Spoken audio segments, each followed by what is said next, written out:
Hello mga guys, good morning. Dito tayo ngayon sa shop ng Taguig, no? Malapit lang sa lugar ko. Nagpaayos po ako ng oil brake natin, yung nilagyan ng oil dyan para sa brake, no? Para kasi tumatagas na, no? So ito si Kuya magaling dito umayos kasi expert talaga to sa mga adventure, no? Mga taga-adventure, kung meron kayong mga problema sa sasakyan, na-recommend ko po itong shop sa malapit sa amin. Hindi ko lang nakuha yung pangalan, nakalimutan ko, pero malapit lang po sa amin. Kailangan nyo magpaayos ng mga yan, yung nalagyan ng oil para sa brake nyo, so magkakaroon ng taga, so kailangan palitan. So may pinalit ng spare part yan, yung dalawang spring na yan, no? Yung tumutulak kung mag-apakan ng preno. Yan siya yung ginawa ngayon ni Kuya. Pinasok niya, tinanggal yung luma dyan. Ako magtingin-tingin lang dyan kung ano mga parts ang pinapalitan kasi hindi naman tayo automotive expert, no? So kuha lang tayo ng kaunting kaalaman dyan kung paano, bakit nagkakaroon ng tagas yung oil, brake oil natin, no? So may drum niya na banda nakakapit. Yan po, tinanggal yan. Ayan, gasket. So yan ang pinapalitan, recommend niya palitan lang, no? Kasi medyo kalahatan yung isang seat niyan, medyo mahal. So yun lang yung pinapapalit sa akin. Okay din to yung mekaniko kasi mabait. At kung ano lang ang dapat palitan at kaya pang i-refer, kaya pang yun ang recommended niya. Pero kung kailangan na talagang palitan talaga, no? So at sa mga taga-adventure na may mga sasakyan, no, may mga sira kayo, dito nyo lang dalhin, no? Yung mga taga-Taguig dyan, shout out sa mga taga-Taguig. Kung may mga sira kayo, dito lang kay Kuya, no? Recommended din do siya for sa adventure. Magaling din, no? So titingnan nyo, no, yung adventure ko pula year 2000 model, 2017 model. So yan, medyo nahihirapan siya bumalik ng spring kasi medyo malakas, no? Nagpapatulong siya dyan sa isang helper, no? Para mapasok yung spring. So yan, nakikita nyo, medyo hirap siya, no? Sa mga expert dyan, siguro alam nyo yan kung anong tawag ng spring dyan, no? Kasi hindi ko nakalimutan ko kasi magtanong kay Kuya kung anong spring yan, no? Yan, nakabit na. At saka may lock din yan. So, okay na yan, no? So, titingnan natin yung tinanggalan ng adventure. Nagpalit din pala ako dyan ng fuel filter. Yan, no? Yan. Yung fuel filter, makikita nyo yung bago. Pinalitan ko rin yan kasi almost more than 6 years na yung sasakyan. So, kailangan palitan, no? Yan. Yan, sa drum natin tinuro ko. Yan diyan tinanggal yung oil brake nasa yan sa may drum. Hindi ko lang matandaan kasi hindi naman ako expert, no? So ayan na, kinakabit na at binabalik na ni Kuya yung mga pieces niya at dapat ibalik. So titingnan nyo lang, no? Tuloy-tuloy lang kayo sa panood ng video ito, no? Para makikita. Yan na, yung kita mo yan sa taas na yung plastic na yan din, nilagyan ng oil, tinanggal lahat yung oil na luma at papalit ng bagong oil, yung brake oil, pad oil, no? So yan, napabili din ako ng bago niya, no? So ayan, nagkakabit na ni Kuya. So yan, no? Bagong image ng adventure ko ngayon yan kasi pinaayos ka. Recommended din kay Eve Cunanan dyan sa Cavite. Shout out sa iyo sa palit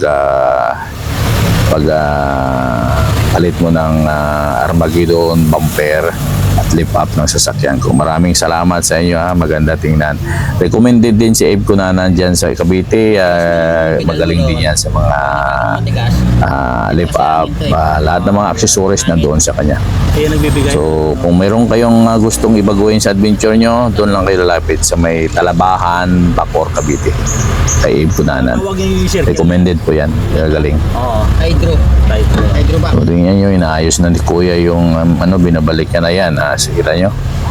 Binabalik. Yun.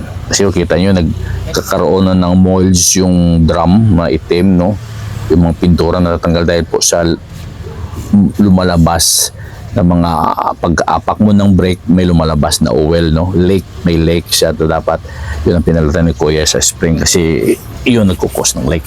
So yan, pinalitan ng bagong brake oil pad. Brake oil pad. Yung oil para sa brake, no? Yan, pinalitan ng bago. Balik lang yun. Pag binitawan mo, babalik naman sa... Balik naman sa. Kaya nag-iibang kulay. So ngayon, i-testing natin yan at sipa-sipain yung brake doon para pumapasok kasi na-adjust niya. No, kasi mahirap na nasa highway tayo, bigla tayo dumaplis yung brake natin. Kailangan natin yan i-maintenance always yung mga brake natin para safe tayo, no? Para avoid sa mga any accident na mangyayari, no? So kailangan importante sa sasakyan yung clear yung brake natin, ha? Maganda yung brake. Before tayo magbiyahe, pala check natin yung mga brake gulong ng sasakyan natin kung kondisyon na. So, ito kinakabit na ni Kuya. Ngayon mamaya ay pagkatapos yung pagkabit niya ay testing apakan yung brake at pag-apak ko dyan medyo malambot, no? Sa tagal na pump lang ng brake para babalik sa papasok yung oil doon, no? Yan kinakabit niya na ni Kuya.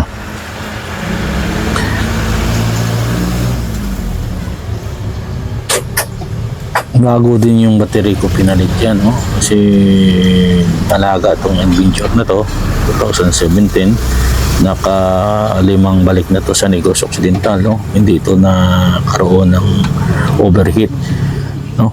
Tsaka dyan yung sistema dyan, pinapalitan ko rin yung kulan ko, ilaw na pundido kay Kuya, lahat mura lang siya. Tsaka okay din, magaling din na mekaniko si Kuya. Yan, no?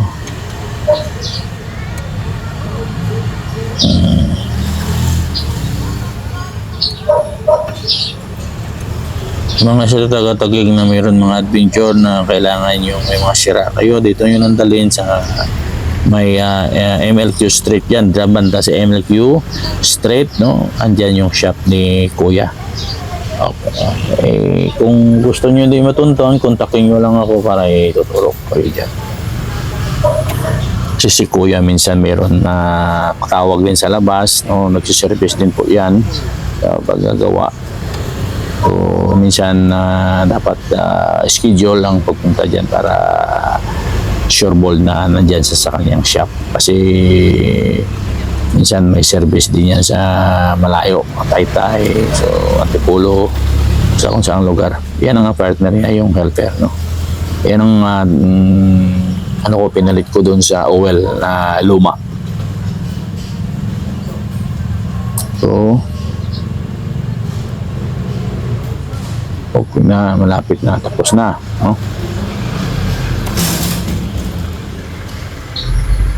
Affordable naman po yung service ni Kuya, yung tawag yan dito, yung service charge niya, no? Yan, no? Galitan na ng bagong oil, no? Ikakarga na yan doon sa loob. Pwede din yan sa clutch, yung oil na yan.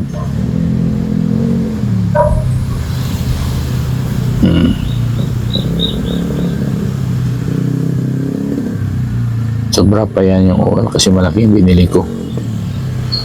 Mabuti sumobra, wag lang yung magkulang. O yan na, malapit yung mapuno. So ibang kulay siya, malinaw yung oil na yan. Yung screen na nagkasala ng dumi. So yan, ayos na po yan.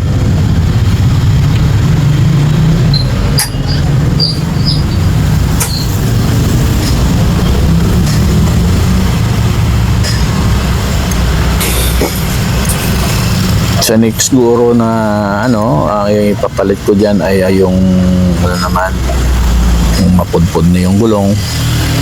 Papalit na naman ako ng ano, basta marami akong babaguhin dyan sa ADB kasi it is still improving yung lakas ng ADB.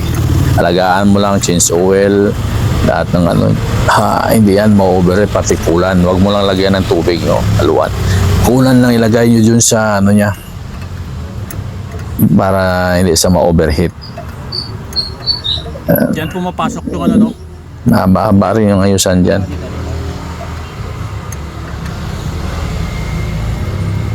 Gawin.